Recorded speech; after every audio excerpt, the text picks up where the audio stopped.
자, 우리 마가복음을 보겠습니다. 오늘 은혜 받을 말씀 마가복음 4장 35절에서 41절. 예전에 인도네시아 선교 가서 설교를 하는데 이렇게 이제 짧게 끝날 것처럼 말해놓고 길게 했다가 그 CJ 계신 무슨 그 가족 회장님이셨는데 거기에 다니는데 엄청 혼났다고 얘가 예전에 한번 간증했죠. 끝낼 것처럼 계속 길게 이렇게 설교를 하냐고.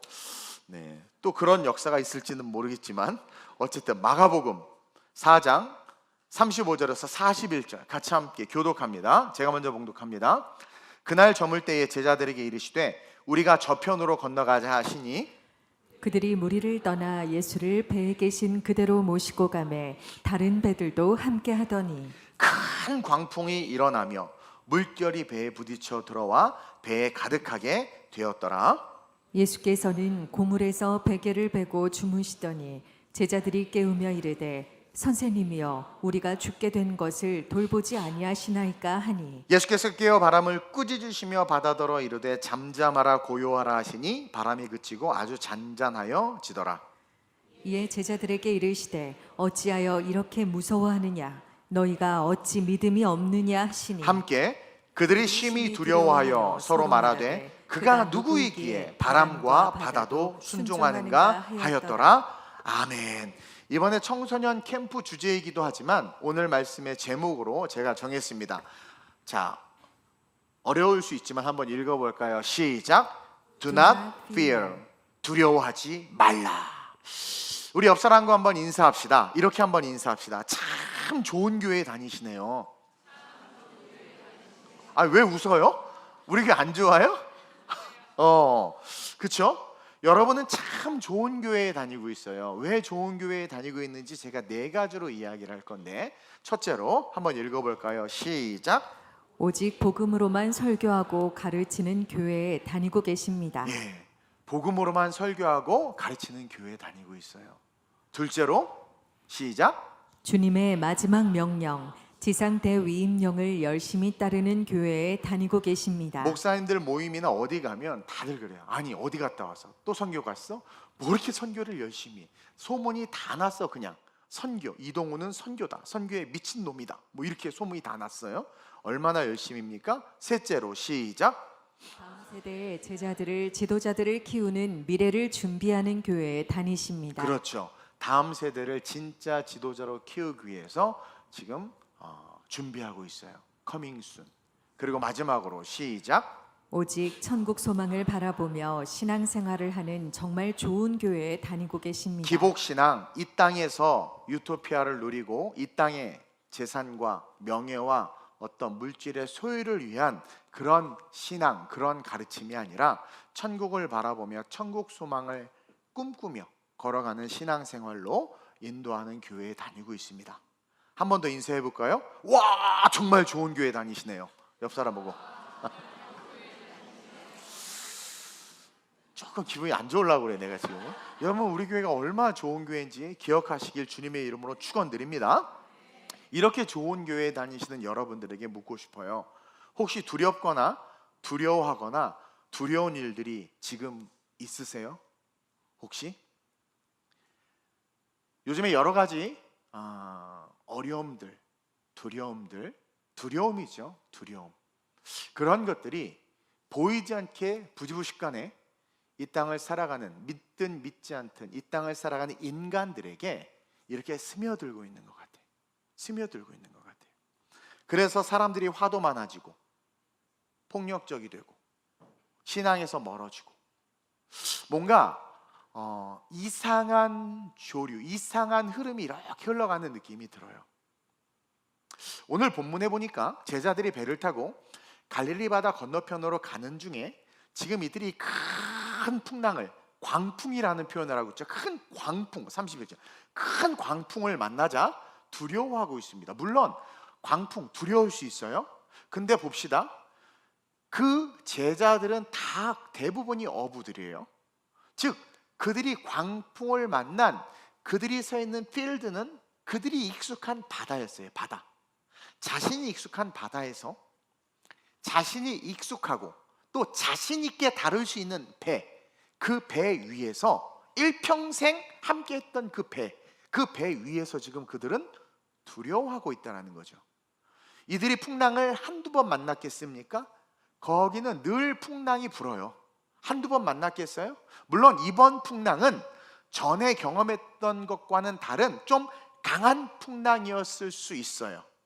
그렇죠? 근데 그 풍랑들을 경험해 봤으면 대충 어떻게 해야 될지 감이 오고 뭔가 조치를 취할 텐데, 그 광풍 앞에서 이들 모두가 자기의 익숙한 삶의 환경과 배와 삶의 터전 위에서 어떻게 된 거예요? 두려움에 순간 휩싸인 거예요. 대처할 방법도 찾지 못한 채 그들은 즉시 직감한 게 뭐냐면, 죽겠다, 죽을 수도 있겠다, 나 잘리겠다, 망하겠다. 순간 어떤 그게 그냥 직감으로 느껴지는 거예요. 그리고 여러분, 그 배에는 예수님도 계셨는데, 그렇죠? 예수님이 어떤 분입니까? 기적의 아이콘이잖아요. 능력이시고 하나님이시잖아요. 그들이 경험했잖아요. 그 예수님도 계셨는데 그들은 두려움을 이길 수 없었어요. 곁에 예수님이 계셨는데 두려움에 이미 사로잡혀 버려서 스스로가 이제 죽는구나라는 그런 자기의 인생의 결론을 입술로 고백하는 상황이 됐단 말이에요. 성공의 경험, 예수님의 기적의 체험, 영적인 세계와 능력을 봤어요. 예수님을 쫓아다니면서. 그랬음에도 불구하고 한순간 삶에 불어오는 광풍으로 말미암아 모든 게 날아가고 오직 두려움만 남아 두려움에 사로잡혀 있는 제자들의 모습을 성경이 지금 보여주고 있다는 거죠. 우리도 종종 익숙한 내 삶에서, 또 내 직장에서, 내가 익숙하고 자신 있는 일과 사업, 어떤 프로젝트나 집안의 문제에서 갑자기 직면한 어떤 사건이나 일들을 통해서 나도 모르게 두려움에 휩싸일 때가 있습니다. 교회도 다니고 예수도 믿고 주일날 예배도 드리지만 갑작스럽게 직장에 갔더니 해고 통지를 받아요. 또 갑자기, 저도 이건 두려워, 금리가 확 오르는 거죠. 그리고 대출을 상환하라고 하면 어떡하죠? 갑자기 아파트값이 폭락하거나, 요즘에 젊은 애들 그 코인과 주식을 많이 하는데 갑자기 내가 샀던 코인이 폭락하거나 주식이 폭락하거나, 우리 이제 교단 목사님들이 건강검진을 받으러 가는데 9월에 가서 받았는데 그냥 아무렇지도 않게 난 건강할 줄 알고 딱 받았는데 앞으로 3개월밖에 못 삽니다. 막 이런 이야기를 들으면 여러분, 우리는 두려워할 수밖에 없어요. 신앙이 있고 예수를 알고 교회를 다녀도 신앙과 상관없이 한순간에 두려움에 사로잡히는 존재가 저와 여러분들이라는 거예요. 이게 인간이에요. 이게 우리의 연약함이라는 겁니다. 장사가 좀만 안 돼 보세요. 얼마나 두렵습니까? 아이의 모습을 보면서 이 아이가 계속 이렇게 되면 어떡하지? 기대보다는 우리는 이상하게 두려움에 먼저 사로잡혀요. 근데 이런 연약함을 보인 제자들이 사도행전에서 어떻습니까? 지금 이 큰 광풍보다 더 큰 두려움에 사로잡혀야 할 상황에 직면하는데도 전혀 두려워하지 않는 모습을 사도행전에서는 기록하고 있단 말이에요. 대표적으로 베드로와 요한이 사내들린 공회에 끌려갔어요. 오늘날로 따지면 법원에 재판장에게 끌려간 거예요. 근데 이들이 재판을 받을 때 전혀 쫄지 않아요. 베드로와 요한이 전혀 쫄지 않아. 근데 여러분, 이 재판, 이 사내들린 공회에서의 이 재판은요, 사실 이들의 생명을 빼앗을 수 있어요. 사형하면 죽는 겁니다. 그리고 영원히 무기징역하면 끝나는 거예요. 근데 이들은 전혀 두려워하지 않고 있어요. 여러분, 스테반 잘 알죠? 돌에 맞아 죽어가는 가운데 사람들이 막 여러 돌에 맞아 보셨어요? 맞는 순간 신앙이고 뭐고 없습니다. 열받아서 달려들게 돼요. 돌에 맞아 머리가 터지고 얼굴이 깨지고 있는데 그 돌에 맞는 과정에서도 전혀 두려워하지 않고 무서워하지 않고 화내지 않고 오히려 기쁨으로 자신들에게 돌을 던진 자들까지 용서하면서 이 스데반이 순교했단 말이에요. 그리고 우리가 잘 알듯이 바울 있잖아요. 사도행전 14장에서 유대인들에게 복음을 전했더니 유대인들이 열받아서 바울을 돌로 쳐 죽이려고 된 거예요. 그래서 거기 보면 바울이 거의 죽게 됐어. 돌에 맞아서 거의 죽게 됐어. 그리고 간신히 주변 사람들이 수습해서 데려다가 눕혔더니 하룻밤 자고 일어났는데 그 다음날 또 가서 복음을 전하는 거야. 여러분, 돌 맞아보셨어요? 그 돌파매를 두려워하지 않았다라는 거죠. 또 자기가 그렇게 죽을 수도 있는 상황이에요. 그 상황에서 누가 열받아서 돌로 던지면, 그리고 계속 맞다면 죽을 수도 있잖아요. 죽기 일보 직전까지 갔었거든요. 근데 전혀 두려워하지 않고 있는 모습들을 성경이 계속 보여주고 있어요. 물론 사도행전에 나타난 모습들은 그들이 성령의 충만함을 받았기 때문입니다. 그래서 성경은 결론적으로 성령의 충만을 받으라고 이야기하고 있는 거예요. 예수님도 승천하시기 전에 그토록 제자들에게 약속한 성령을 받으라고 말씀하셨어요. 지긋지긋하게 말을 안 듣던 제자들이 청개구리처럼 하필 그 말은 딱 들은 거지. 그래가지고 승천하고 나서 그걸 보고 나서 안 되겠다, 이 말씀만은 우리가 순종하자. 그래서 마가다락방에 올라가서 열심히 기도했더니 진짜 성령을 받았어요.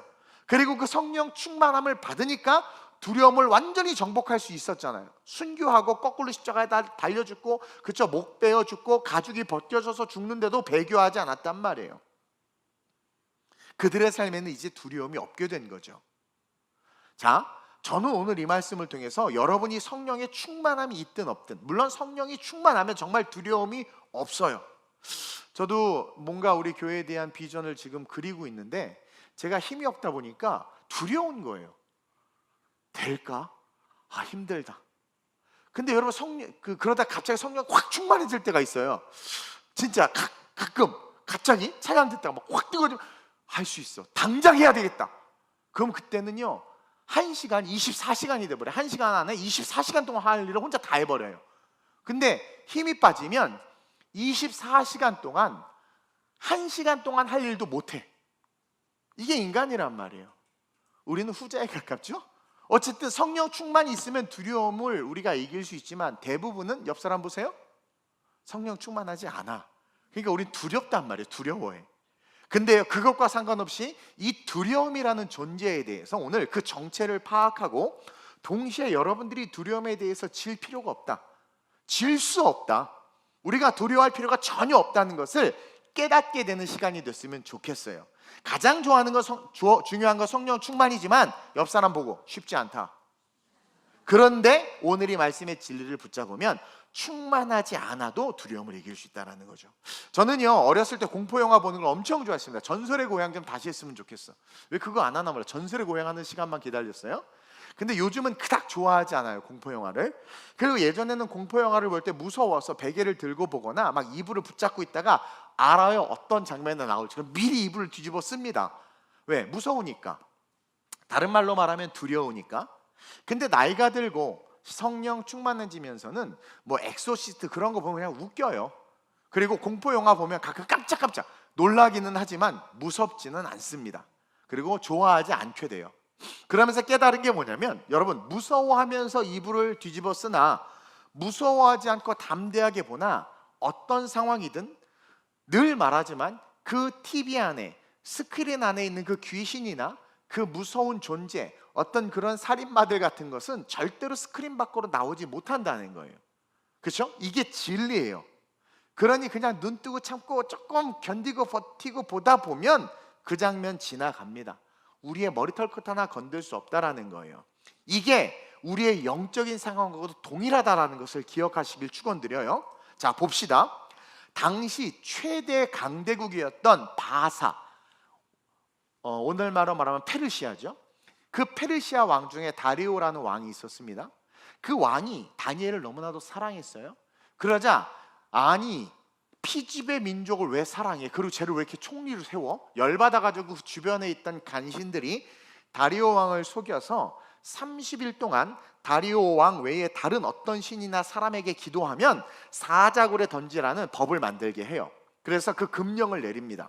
그래서 다리오가 속아서 그렇게 해요. 그리고 그 금령을 어기면 사자굴에 던진다는 법이 공포되면서 모든 종교가 올 스탑, 오직 다리오 왕에게만 절하는 거예요. 심지어 바알과 아세라를 섬기던 자들조차도 스탑, 다리오 왕에게만 절하는 겁니다. 그런 나라의 분위기가 되어버렸어요. 왜? 사자굴 아는 거거든요. 거기 가면 그냥 다 찢겨 죽는 거야. 그러니까 그 두려움 때문에 어떻게 된 거예요? 모든 사람들이 자기의 신념, 신앙을 다 버리고 두려움 때문에 그 금령, 법에 묶여서 딱 30일간 잡혀 있는 거죠. 근데요, 다니엘이 그걸 모르겠습니까? 그 금령에, 그 법에 분명히 기록되어 있는 내용을 잘 알매도 불구하고 다니엘은 아랑곳하지 않고 늘 하던 대로, 더군다나 보란 듯이 창문을 열고 늘 하던 대로 상황이 어떠하든 관계가 소망이라고 그랬죠. 관계가 살아있으니까 어떠하든 그냥 열고 기도했어요. 당시 다니엘을 질투하고 시기하던 고관 대작들은요, 굶주린 사자밥이 된다고 하면 다니엘도 두려워서 기도를 안 할 줄 알았던 거예요. 즉 다니엘을 시기 질투했던 핵심은 다니엘이 가진 신앙심이에요. 그 신념을 깨고 싶었던 거예요. 세상은요, 우리가 예수 믿는다는 것을 깨고 싶은 거예요. 그래서 우리가 술을 마시면 아이고 거봐 예수 믿는 술, 이렇게 아이고 또 넘어지면 거봐, 그러니까 모든 우리 안의 연약함을 건드려서 우리가 하나님을 사랑하고 예배하는 존재라는 것이 얼마나 어처구니 없는 것을 드러내고 우리를 조롱하고 싶은 게 마귀란 말이에요. 마귀. 그래서 그들은 다니엘을 잘라 없애는 게 아니라 그가 하나님에 대해서 가지고 있는 그 신앙, 그 신념을 깨부수고 싶었던 거예요. 그래서 두렵게 하면 기도 안 하겠지, 그 신념 깨지겠지 했던 거란 말입니다. 그런데 신경을 1도 안 쓰고 기도했어요. 그러니까 결국 어떻게 돼요? 법대로 사자굴에 던져줬어요. 근데 다니엘을 두렵게 만들려고 했던 그 사자들이 결국 어떻게 된 거예요? 아무것도 아니라는 게 오히려 드러나 버렸어. 사자굴에 들어갔는데 하루가 지나서 아무렇지도 않게 나오는 걸 보니까 모두가 두려워서 잘못된 법에 묶여 있었는데, 그 사자굴에 나오는 다니엘을 보면서 두려움이, 그 사자들이 그냥 종이 호랑이인 거죠. 아무것도 아니라는 것을 세상에 보여주게 된 거예요. 이스라엘이 블레셋과 전쟁을 하고 있습니다. 가드 사람 골리앗이 나서서 막 이스라엘 모든 군인들을 조롱하는데도 불구하고 이스라엘 군사들이 두려움에 빠졌어요. 아무도 나서지를 못하는 거야. 근데 어린 다윗이 그 군사 진영에 갔다가 그 골리앗이 하나님을 욕하는 소리를 들은 거죠. 그 순간 열이 받아서 자기가 직접 나서서 맞서는 거예요. 근데 맞서 보니까, 부딪혀 보니까 골리앗이 아무것도 아닌 거야. 돌팔매질 하나로 그냥 넘어진 거예요. 그러니까 두려움에 다 쩔고 있었는데 누군가 나서서 맞서니까 그 가드 사람 골리앗이 아무것도 아니네 라는 게 세상에 드러나 버렸다라는 거죠. 그러면서 우리가 깨달을 수 있는 진리는, 두려움이라는 존재는 바로 나 자신이구나, 자기 자신이구나 라는 것을 깨달아야 돼요. 여러분, 두려움의 존재, 두려움은 어디로부터 오느냐? 나로부터, 내 안으로부터 나오는 거예요. 골리앗이나 사자굴이나 그것이 두렵다는 것은 자기라는 존재가 두려움 안에서 살고 있는 존재라는 거예요. 혼란과 혼돈 속에서 살고 있는 존재라는 거예요. 다니엘과 다윗은 혼란과 혼돈의 존재, 그 혼란과 혼돈 속에서 살고 있지 않았던 겁니다. 다니엘이나 다윗과 같은 사람은요, 그 안에 두려움 자체가 없었던 거예요. 그들은 in Christ, 주님 안에 진짜 살고 있었던 거예요. 창세기 1장 2절을 보니까 시작. 땅이 혼돈하고 공허하며 흑암이 깊음 위에 있고 하나님의 영은 수면 위에 운행하시니라. 여러분, 이거는 창조 전에 세상이 어땠는지를 보여주는 거지만 동일하게 창조된 이 세상 속에서도 어떤 모습을 우리가 살아가고 있는지를 보여주고 있는 거예요. 동일한 거예요. 이게 뭐냐면, 하나님을 믿고 신앙생활을 하고 있지만 그런 그 자신이 땅을 의지하고 땅의 지식과 땅의 이론과 세상의 방식과 방법에 묶여서 살게 되면 혼돈과 공허와 흑암 안에서 영향을 받으면서 살게 된다라는 거예요. 이스라엘 군대가 그런 거예요. 땅을 딛고 땅을 의지하고 그리고 땅의 이론을 가지고 살았던 거예요. 그러니까 골리앗, 기골이 장대하고 거인이고 벌써 칼과 창만 봐도 이건 전투력으로 비교해 보니까 땅의 이론이죠. 비교해 보니까 안 되는 거죠. 자, 땅의 지식, 땅의 정보, 땅의 미디어의 이야기들, 땅의 소망을 가진 자들이 당연히 그 세상 속에서 세상의 기준으로 보니까 자기는 메뚜기 같고 자기는 뭐 아무것도 아닌 것 같은 거예요. 그러니까 어떻게 돼요? 혼란과 혼돈이 오는 거예요. 나는 안 돼.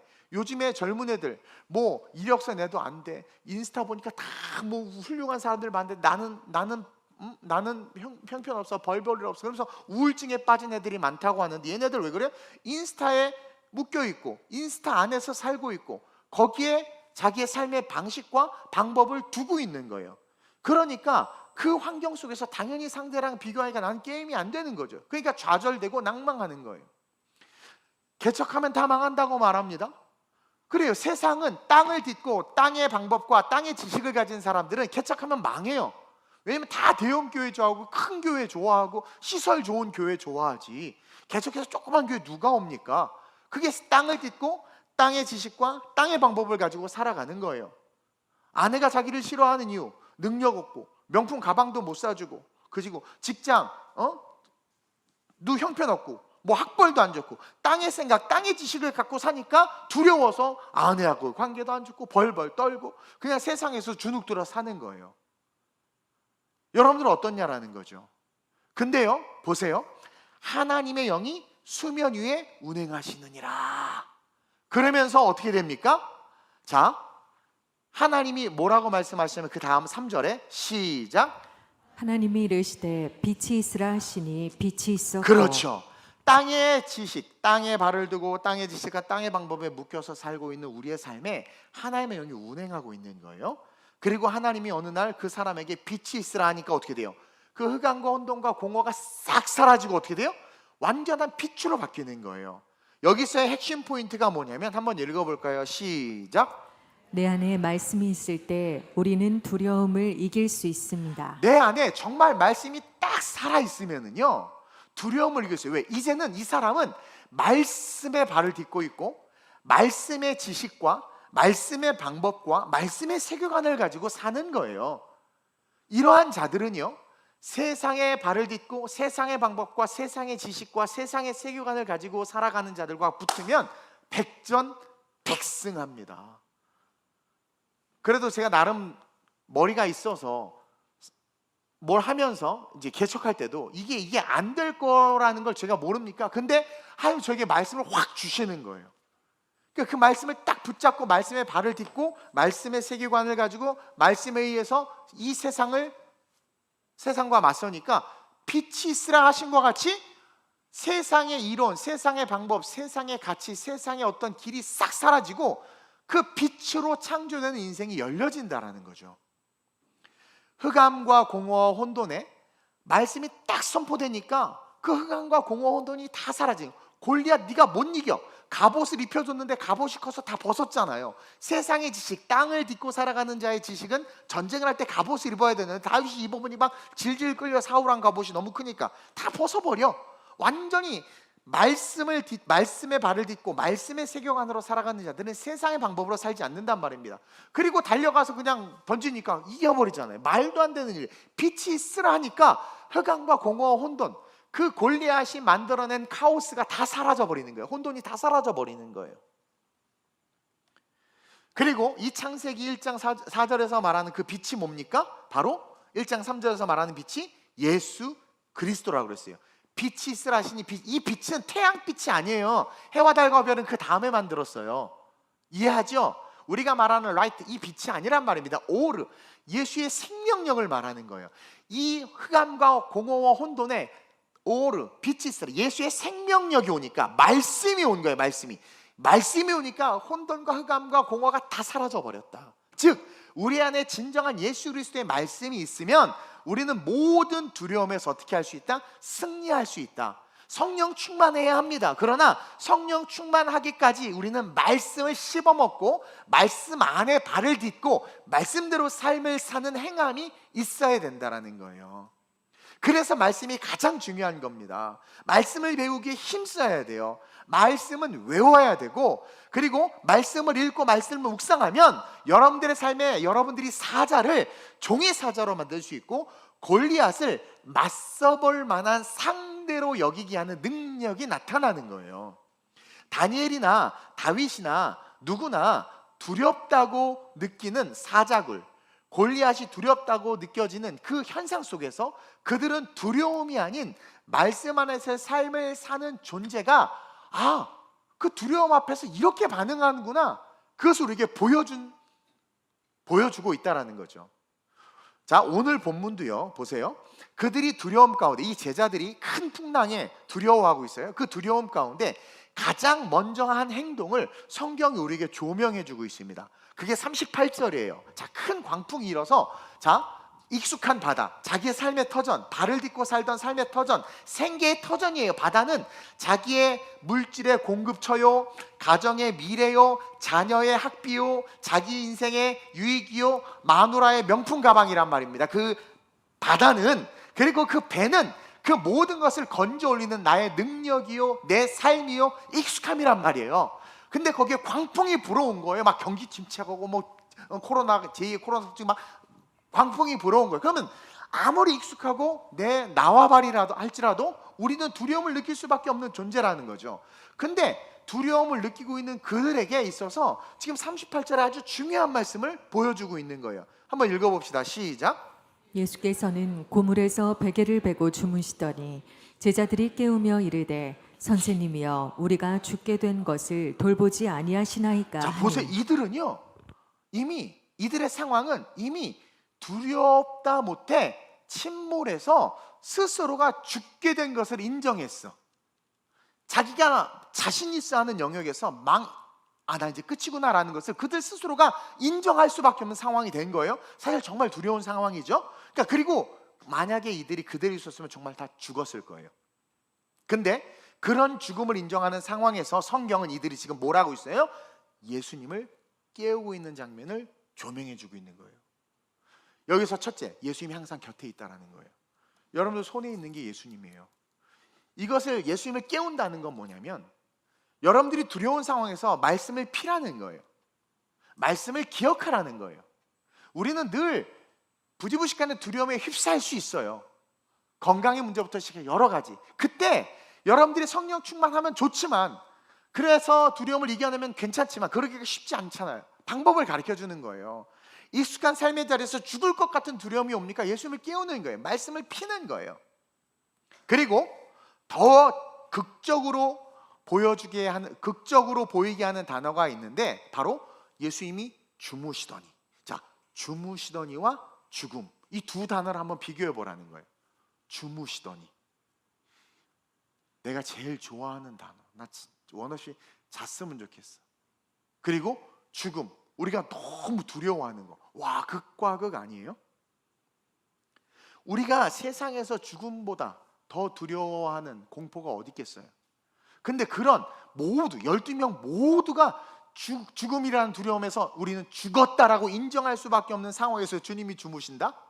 소망이 여기 있다는 것을 기억하시길 축원드립니다. 아무것도 아닌 거예요. 여러분들이 말씀만 붙잡고 말씀 안에서 깨어만 나면 죽었다는 상황 아무것도. 그래서 제가 한강에 빠지면 걸어 나오면 된다고 말하는 거예요. 이게 복음의 능력입니다. 우리가 진정 말씀 안에, 예수 안에 있으면 우리를 두렵게 할 것은 아무것도 없어요. 우리가 두려운 것은 바로 우리가 말씀 안에 있지 않기 때문에, 말씀에 발을 딛고 이 세상을 살아가는 것이 아니라 말씀은 옆에 두고 세상에 발을 딛고 살아가는 거예요. 저 분이 입은 옷, 내가 입은 옷 비교하고, 저 사람이 타는 차, 내가 타는 차 비교하고, 저 사람의 연봉, 내 연봉 비교하고, 저놈의 새끼, 이놈의 새끼 비교하고, 그러니까 두려워지고 불평, 원망이 쌓이고, 세상의 이야기, 미디어 이야기를 계속 듣다 보니까 어떻게 되는 거예요? 아, 화로다, 나로 망하게 되었도다, 이 대한민국은 소망이 없구나, 그러면서 두려움에 빠져서 무너지는 거예요. 우리가 두려운 것은 말씀 안에 있지 않기 때문이다. 하반절 한번 볼까요? 시작.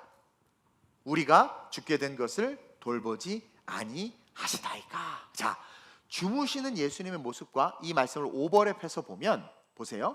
우리가 죽게 된 것을 돌보시지 아니하니까 죽음의 두려움. 근데 예수님 너무나 평안하게 주무시고 있어. 뭐예요? 이들은 아웃사이더의 신앙이었다라는 거예요. 말씀을 알고 말씀과 함께하는 배에 올라타 있지만, 교회 안에 있지만, 교회에서 교인이고 신앙생활하지만 말씀에서의 아웃사이더인 거야. 삶의 말씀을 1도 적용하지 않아. 말씀을 외우지도 알지도 못해. 말씀이 가르치는 걸 1도 행하지 않는 거예요. 그냥 교회만 다니고 예수만 쫓아다니고 배에 같이 올라타서 뭔가 예수님의 떡고물만 얻어먹으려고 했지, 예수님의 그 말씀을 단 1도 삶에 살아내지 못하는, 말씀에 있어서의 아웃사이더였다는 것을 보여주는 거죠. 만약에 인사이더였으면 예수님처럼 아이고 풍랑이 오네, 예수님 주무셔, 나도 자야지, 평안할지어다, 그럴 수 있다라는 거예요. 여러분 보세요. 정말 예수를 잘 믿는 분이 사업을 하다 망했어요. 자, 정말 예수를 잘 믿어. 근데 사업을 하다 망했어. 제가 망했지. 제가 벤처기업 하다가 IT 한참 뜰 때 막 대학에서 강의하고 막 여기저기 불려다니고 상공회의소 강의하고 막 돈도 많이 벌었어요. 막 조그만 벤처기업을 했는데 이슈였죠. 막 기사도 나고 전자신문에 막. 근데 쫄딱 망했어. 나 망했어요 완전히. 외모는 물론 럭셔리하죠. 망했단 말이에요. 제가 망하고 나서 두려워했을 것 같아요? 여러분 정말 예수를 잘 믿는 분이 사업을 하다 망했습니다. 두려울까요? 아니면 새로운 기대가 생길까요? 그게 정답이에요. 새로운 기대가 생기는 게. 성령 충만하지 않아도. 아니 조금 더 와닿게 질문을 해볼게요. 자, 여러분들의 자녀가 대답해 보세요. 예수를 너무 잘 믿는데 공부를 못하는 게 좋아요? 공부를 정말 너무 잘하는데 예수를 안 믿는 게 좋아요? 아, 대답해봐. 정말 솔직하게. 난 애가 없어서 모르겠어요. 여러분들 대답해봐요. 자, 정말 예수를 너무 잘 믿는데 공부는 정말 답이 없어. 근데 반면에 예수는 막 교회를 혐오하고 교회 그런데 왜 다니? 엄마 아빠 정신 차려 막 그래. 근데 공부는 전국 탑이야 막. 자, 만약에 하나님이 둘 중에 네 아들이 어떤 아이가 되기를 원하냐 고르라고 그래요. 앞에 앉아 우리 박경숙 권사님. 아, 부담스러워. 두 번째 고? 첫 번째? 이야, 축복이 있을지어다. 말씀 안에 계시네. 근데 솔직한 우리의 마음 제가 한번 대답해 볼까요? 둘 다였으면 좋겠죠. 그렇죠? 신앙도 좋고 공부도 잘하는. 옆 사람 보고 인사합시다. 그게 탐심입니다. 탐심이야, 탐심. 그래서 망하는 거예요. 사실 우리가 아는 답은 예수 잘 믿으면 됩니다. 그렇죠? 근데 그게 성에 안 차는 이유가 있어요. 그게 아웃사이더들이기 때문에 그래. 두려움이 있어서 그래요. 두려움. 이 아이의 미래가 잘못되면 부모인 내 책임인 것 같고, 남들은 뭐 좋은데 막 막 예를 들어서 우리 같이 어울리는 그룹에서 엄마가 얘를 갑자기 영어 유치원에 보냈어. 근데 나는 못 보내. 애는 괜찮다고 하지만 부모가 괜히 미안하고 막 울고 남편 바가지 긁고 막 부부싸움하고 그래서 막 빚내서 보내. 왜 그런 줄 아세요? 두려움이 있어서 그런 거예요. 두려움 안에서 살면 남처럼 못해줘서 미안해 부모가. 그거는 여러분 두려움이 있는 거예요. 두려움. 우리가 간과하는 사실이 하나 있는데 여러분 잘 들으세요. 예수를 잘 믿으면 사실 공부를 잘하고 못하고가 아니라, 자, 핵심 포인트 한번 읽어볼까요? 시작. 예수님을 잘 믿으면 예수님이 그 아이의 삶을 인도해 주신다는 분명한 사실. 그것을 여러분들이 모른다라는 거예요. 여러분 예수를 잘 믿으면, 그러니까 그게 중요한 거예요. 이 아이가 공부를 잘하든 못하든 그건 중요하지 않아요. 여러분들 말씀 인사이더들의 특징은 어떤 상황과 환경에서 분명한 프라이머리티, 우선순위가 있기 때문에 그 우선순위에서 파급되는 이펙트를 볼 수 있어요. 그래서 정말 그 아이가 정말 예수님을 잘 믿으면 공부하고 못하고가 아니라 예수님이 이 아이의 삶을 분명히 인도해 주신다라는 평안과 확신이 와요. 그래서 두렵지가 않은 거예요.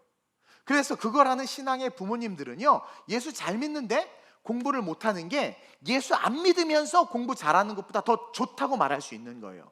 예수님은 시편 23절과 같이 우리와 함께 하시기 때문에 그래요. 한번 읽어볼까요? 시작. 내 영혼을 소생시키시고 자기 이름을 위하여 의의 길로 인도하시는도다. 예수님은 우리의 영혼을 소생시키시고 자기 이름, 예수를 잘 믿어. 그러면 예수님이 나를 잘 믿는 자기 이름, 예수님 스스로 때문에라도 이 아이를 의의 길로 인도하신다는 거예요. 자, 어떤 목사님이 이런 목사님이 있대. 아주 좋은 기독교 대안학교가 있어요.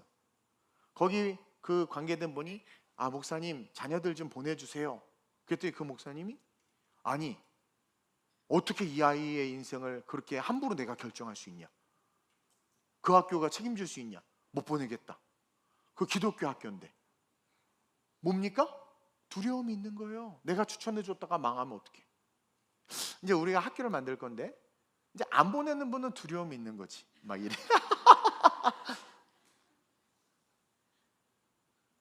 여러분, 예수를 잘 믿고 말씀 안에 서 있는 부모는요, 애 그냥 막 놀아도 별 걱정 안 해요.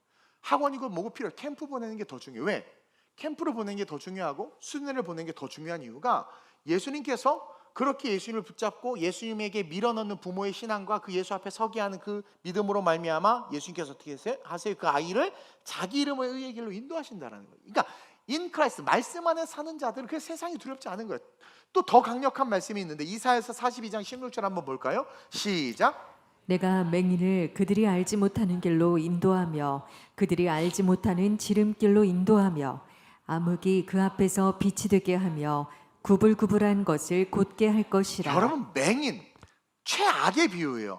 맹인을 뭐래요? 그들이 알지 못하는 길로 인도하신대. 아무리 세상에서 엉망진창이어도 신앙 말씀 안에만 있으면 그들이 알지 못하는, 부모도 알지 못한 놀라운 길로 하나님께서 그들을 인도하며 뭐래요? 지름길로 인도하신대잖아요. 저는 대표적으로 지름길로 인도함을 받은 사람. 오죽하면 군대 생활도 제가 공군을 가서 그때 공군이 거의 5년인가 그랬거든요. 제때 4년인가 복무기가 엄청 길었어요. 근데 11개월 만에 출국 시켜버리셨어요. 허리를 잘라버려가지고 막 지름길로 인도하며 막 저 항상 최연소였어요. 최연소. 성대에서 강의할 때도 최연소. 개척도 막 전도서 때 막 개척을 그 지름길로 인도하며 암흑이 그 앞에서 빛이 되게 하며 개척 필패에서 암흑이 빛이 되게 하며 구불구불한 것 안 되고 힘들고 막 곧게 돼버린단 말이에요. 이 말씀을 아는데 어떻게 예수 믿는 것보다 공부 잘하는 게 중요해진다라고 말할 수 있겠습니까? 저도요 중고등학교 시절에 가정 환경도 우울했지만 공부도 그닥 잘하는 편이 아니었어요. 근데 고2 때 예수님을 만났다고 예전에 한번 간증했죠. 그때 예수님을 너무 잘 믿었어요. 오주여 나의 마음이 찬양하면서 너무 잘 믿었어. 그리고 대학교 때 다시 또 진하게 예수님을 만나면서 그냥 캠퍼스 선교하고 사역하면서 예수님하게 그냥 내 인생을 걸었어요. 그랬더니 두려움도 사라지고 뭐든 막 할 수 있는 거. I can do everything through him who gives me strength. 내게 능력 주시는 모든 걸 살 수 있는 마음이 막 내 안에 막 일어나는. 그래서 막 꿈꾸고 막 조용히 목사 옥하는 목사님한테 문화 사역하겠다고 막 기획서 만들어서 막 보내고 막 이런 제 꿈동산 이렇게 이게 막 되는 거예요. 그러면서 결국 예수님이 제 영혼을 소생시키시고 예수님의 이름을 위하여 저를 의의 길로 인도하시고 그리고 지름길로 인도하고 암흑에 있던 청년들 그들을 암흑에서 만나서 빛으로 인도하고 개척 필패와 선교는 끝났다 성령의 역사는 소멸됐다고 말하는 2007년도에 세상의 그 구불구불한 길 속에서 어떻게 해요? 개척을 통해서 길을 곧게 하셨단 말이에요 하나님이. 그리고 지금 보세요. 계속해서 멈추지 않는 선교와 지성전을 세우고 성령의 역사를 나타내면서 보여주고 있잖아요. 이 모든 게 말씀 안에 있었기 때문이라는 거죠. 제가 하고 싶은 말씀은 여러분들이 정말 말씀 안에 있으면 지금 이 시대는 여러분들 말씀의 반석에 빨리 발을 올려야 돼요. 지금 이 시대는 정말 중요한 시대입니다. 그래서 여러분들이 정말 말씀 안에 있으면 자녀의 미래와 그 자녀가 살아갈 세상에 대해서 두려움이 생기지 않아요. 또 자신의 미래에 대해서 두려움이 생기지 않아요. 오히려 세상에서 말하는 경기 침체나 환경 오염, 이상기후, 태국, 캄보디아 전쟁, 지금 한국에서 북한 방송을 볼 수 있게 한다면서요. 그런 거, 또 미국과 중국이 전쟁을 하나, 쓸데없는 소리 그런 것들에 두려워하지 않아요. 그냥 그런가 보다. 그리고 더 중요한 건 말씀 안에 있는 자들은요, 그런 세상에서 방관하지도 않아요. 이게 포인트예요. 또 방관하지도 않아.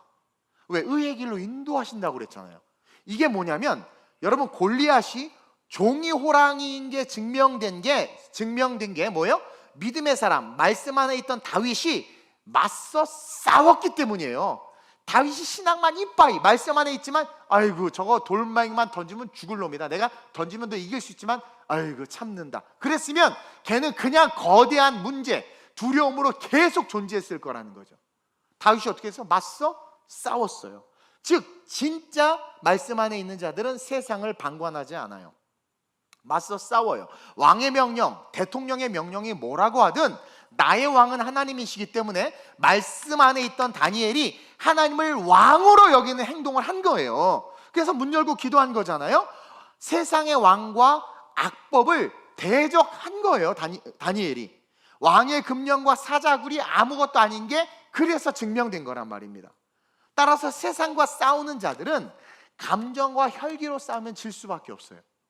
말씀으로 싸워야 하고 말씀을 믿고 싸워야 된다는 거예요.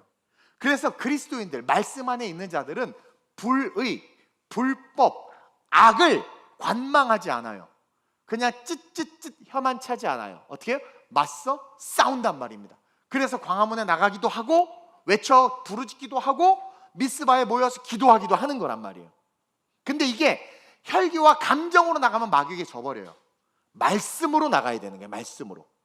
그리고 말씀 안에 있는 자들이 싸울 때, 말씀 안에 있는 자들이 싸울 때 비로소 그 거대해 보이는 세상과 이길 수 없을 것 같은 골리앗이 아무것도 아니게 드러나요.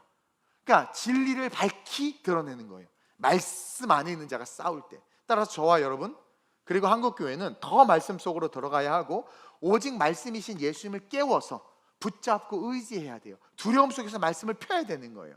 본문 40절 보세요. 시작. 이에 제자에게 이르시되 어찌하여 이렇게 무서워하느냐 너희가 어찌 믿음이 없느냐 하시니. 어찌 믿음이 없느냐. 여기서의 믿음이 바로 말씀을 믿는 믿음, 즉 말씀이 곧 예수님이라는 것을 믿는 믿음을 말하는 거예요. 그래서 이 말씀을 믿는 믿음을 가진 자들은 세상에서 우리를 두렵게 하는 바람과 바다도 순종하게 할 수 있고 잠잠하게 할 수 있고, 더 정확하게 말하면 마귀가 일으키는 모든 분란과 문제를 다 잠재우게 된다라는 거예요. 제자들 어찌 이렇게 무서워하느냐, 너희가 어찌 믿음이 없느냐. 즉 말씀 위에 발을 딛고 서 있으면 당연히 큰 광풍을 맞설 수밖에 없다.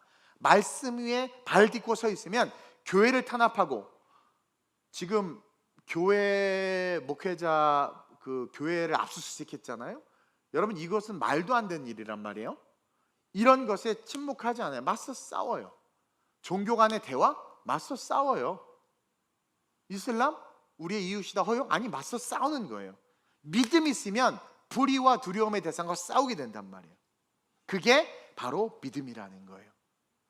그래서 그렇게 싸우면 결국 우리를 두렵게 하는 세상과 그 거대함도 결국 아무것도 아닌 게 되는 거예요.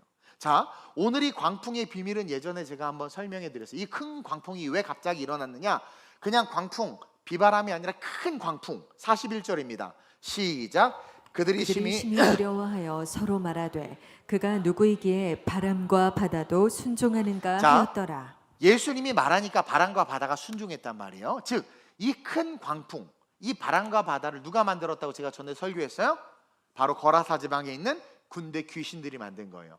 그 군대 귀신들이 예수님이 주무시는 틈을 타서, 예수님이 배를 타고 지금 건너오는 이유가 거라사방에 있는 군대 귀신을 몰아내기 위해서거든요. 타고 오니까 예수님이 잠든 틈을 타서 말씀 위에 서 있지 않은 제자들, 귀신이 귀신처럼 합니다. 큰 풍랑으로 두려움을 줘서 죽게 만들어 버리는 거죠. 근데 그때 깨우니까 어떻게 돼요? 예수님이 일어나서 꾸짖으니까 잠잠해지고 믿음이 없는 자들아 이야기한단 말이에요. 다른 말로 말하면 진짜 말씀 위에 서 있으면 마귀 새끼가 우리의 삶에 어떠한 풍랑을 일으키고 어떠한 도전을 해도 말씀 위에 서 있는 우리가 나사렛 예수로 명하노니 떠나가라 그러면 떠나가는 거예요. 시골교회 주일학교에서 말씀을 너무 사모하는 꼬마 여자애가 어느 날 그 시골교회에 귀신 들린 여자가 와가지고 예배를 드리는데, 자기가 사랑하는 전도사님이 나 이런 얘기 싫어하는데 실제예요. 사랑하는 전도사님이 설교하는데 그 여자가 히히히 웃으면서 막 돌아다니니까 이 꼬마 여자애가 그 여자한테 가서 흰 소복을 입고 머리를 이렇게 풀어치는 여자인데도 불구하고 무서워하지도 않고 너 나가! 그러니까 그 여자가 뒤로 꼬꾸라져서 귀신이 떠나갔단 말이에요. 그 목사님의 실제 일화예요. 그것처럼 말씀 안에 서 있으면, 말씀을 사모하면 그 꼬마가 너 나가라는 말, 앞뒤 다 잘랐어.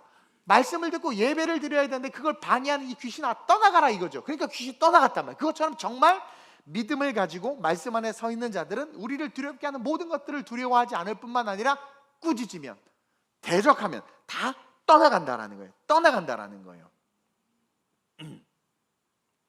이 거라사 지방에 있는 이 귀신, 그 군대 세력조차도 우리는 이길 수 있다라는 거죠. 사랑하는 성도 여러분, do not fear, 두려워하지 맙시다. 여러분, 우리가 두려워하지 않을 수 있는 가장 확실한 것은 성령 충만입니다. 그러나 옆 사람 보세요. 언행이나 삶이 쉽지 않아요. 그렇죠? 돌 던져보세요. 스테반처럼 반응하나? 아닌 거 알죠? 우리 성령 충만하지 않아요. 뭐 저도 그래요. 자, 따라서 그 두려움이 밀려오는 세상 한복판에서 두려워하지 않는 가장 실질적인 방법은, 두 번째 방법은 바로 오직 말씀을 붙잡고 말씀 안으로 들어가는 것이다. 여러분의 신앙은 말씀의 신앙이 돼야 돼요. 주서 듣는, 하와가 말씀은 들었는데 잘못된 말씀을 들어서 사탄에게 졌어요. 그리고 발람과 발락의 이야기에서도 그들이 물질에 묶여서 선지자가 듣지 말아야 될 왕의 말로 이스라엘을 저주하라고 하잖아요. 여러분, 그런 듣는 말씀이 아니라 여러분들이 분명히 손에 쥔 성경, 이 말씀을 읽고 온전히 복음주의적인 말씀 그대로의 말씀을 듣고 그 말씀을 아멘하는 게 중요해요. 성경이 없는 이슈를 가지고 이야기하는 사람과 상대하지 마세요. 뭐 퀴어부터 시작해서 뭐 여러 가지 이야기하는 것과 아예 말을 섞지 마세요. 이순신은 구원받았습니까? 그런 거 상대도 하지 마세요. 네 구원이나 신경 쓰라고 하세요. 그들은 우리를 이 기록된 말씀이 아니라 신앙을 기반으로 해서 창조되는 생각으로 우리를 넘어뜨리려고 하는 거란 말입니다. 그 창조된 생각이 어느 순간 우리에게 진리가 되어버려요. 그래서 뭐 나름대로 술, 담배 해도 되고 11조 안 해도 되고 성령은 없고 이렇게 돼버린단 말이에요. 하와가 그렇게 이야기했잖아요. 잘못된 말씀을 사탄하고 대적해서 싸우다 진 거 아니겠어요? 그러니까 여러분, 성경을 똑바로 읽고 열심히 성경 공부하고 제자 훈련하고 그렇게 여러분들 기도하는, 그래서 어떤 두려움이, 장사가 안 돼요? 말씀을 펴서 읽으세요. 자녀가 날아다니는 것 같아요? 말씀을 펴서 읽으세요. 그리고 말씀으로 말미암아 기도하세요. 그리고 그 여러분들을 두렵게 하는 그 모든 것들을 말씀으로 대적하세요. 그래서 그것이 그 얼마나 종이호랑이처럼 별 볼 없는 것인지를 깨닫고 승리하는 그런 저와 여러분들 되시길 주님의 이름으로 축원드립니다. 오늘 이 시간 한번 기도했으면 좋겠습니다. 여러분, 첫째로 하나님, 내가 말씀을 사랑하게 해달라고 기도합시다. 여러분, 성경을 좀 읽으세요. 성경책 들고 주일날 오세요. 제발. 태블릿, 핸드폰은 선교지나 아니면 뭐 그런 특별한 상황에서는 그럴 수 있지만 주일날만큼은 성경책 들고 오시고 성경을 찾으시고 피고 읽으세요. 가정예배 드리세요. 말씀을 사랑하는 내가 되게 해달라고 기도하세요. 최소한 그날 설교, 주일 설교의 본문에 있는 구절 하나라도 외울 수 있게 해달라고, 성경 필사하게 해달라고, 내가 말씀을 사랑하게 해달라고 기도합시다. 그래서 말씀에 발을 두고 말씀의 세계관을 가지고 말씀 안에서 다윗처럼, 다니엘처럼 세상에서 우리를 두렵게 하는 모든 것들이 헛된 것임을 세상에 증명하는 하나님의 거룩한 용사 될 수 있게 해달라고. 지금 여러분들 두렵게 하는 게 뭡니까? 그것을 이길 수 있는 내가 될 수 있게 해달라고. 오늘 말씀으로 나를 두렵게 하는 그 모든 것들 내가 이겨내겠습니다. 건강의 문제부터 자녀의 문제, 물질의 문제, 모든 것 내가 말씀 위에 서서 이겨내겠습니다. 나와 함께 하시고 내게 성령의 충만 또한 달라고 우리 주님을 세 번 부르고 합심으로 전심으로 기도합니다. 주여, 주여, 주여. 하나님, 오늘날 우리를 두렵게 하는 게 너무나도 많습니다. 대한민국의 미래가 두렵습니다. 하나님, 이 대한민국이 어떻게 될까 두렵습니다. 한국교회가 젊은이들이 사라지고 있어서 두렵습니다. 교회가 타락하고 있어서 두렵습니다. 경제가 어려워져서 두렵고, 알 수 없는 질병들이 계속 나타나서 두렵고, 우리의 통장의 잔고는 점점 비어져 가서 두렵습니다. 하나님, 악법들이 발휘돼서 두렵고, 또 내 자녀들의 모습을 보니 이들의 미래가 두렵습니다. 그러면서 오늘 말씀과 함께 깨닫습니다. 그 두려워하는 것은 상황과 환경 때문이 아니라 두려움이 바로 나 때문이다. 내 안에 말씀이 없기 때문이다. 내가 혼란과 혼돈의 세상에 발을 딛고 살고 있고, 혼란과 혼돈의 세상 이야기를 듣고 혼란과 혼돈의 기준을 가지고 살기 때문임을 깨달았습니다. 이제 말씀의 발을 딛습니다. 말씀의 세계관을 가지고 말씀 안에서 세상을 바라봅니다. 골리앗을 두려워하지 않았던 다윗이 되길 원합니다. 왕의 금령이, 법이 두렵지 않았던 다니엘이 되길 원합니다. 일도 두렵지 않았습니다. 보란듯이 문을 열고 기도했고, 보란듯이 골리앗에게 달려갔습니다. 다니엘도 두려움이 느껴지지 않았습니다. 이는 그들이 세상의 말을 듣고 있지 않았기 때문입니다. 주여, 우리 TNC 모든 성도들, 지금 두려움이 가득한 이 세상 한복판에서 두려움을 이길 수 있는 두 번째 방법, 말씀에 발을 딛는 것. 말씀을 외우고 말씀을 읽고 말씀을 사모하는 것. 예수를 깨웠던 제자들처럼 말씀을 깨우기 위하여, 말씀을 먹고 말씀을 익히기 위하여 스스로를 흔들어 깨울 수 있는 자들 되게 하여 주시옵소서. 그러므로 말미암아 골리앗을 이기고 사장으로서 살아나오는, 세상을 두렵게 하는, 세상이 오히려 우리를 두려워하는 그러한 모습으로 일어날 수 있도록 성령의 역사하여 주옵소서. 그 그래서 우리 성도들이 가는 곳곳들마다 희망을 주게 하시고 소망을 주게 하여 주옵소서. 내게 능력 주시는 자에서 모든 것을 할 수 있음을 보여주는 자들 되게 하여 주옵소서. 예수의 이름으로 명하노니 우리 TGC 성도들을 두렵게 하는 경제적인 문제부터 건강의 문제부터 자녀의 문제부터 모든 두려움들아 예수의 이름으로 묶기만 떠나갈지어다. 하나님 우리 성도들 말씀을 읽게 하여 주옵소서.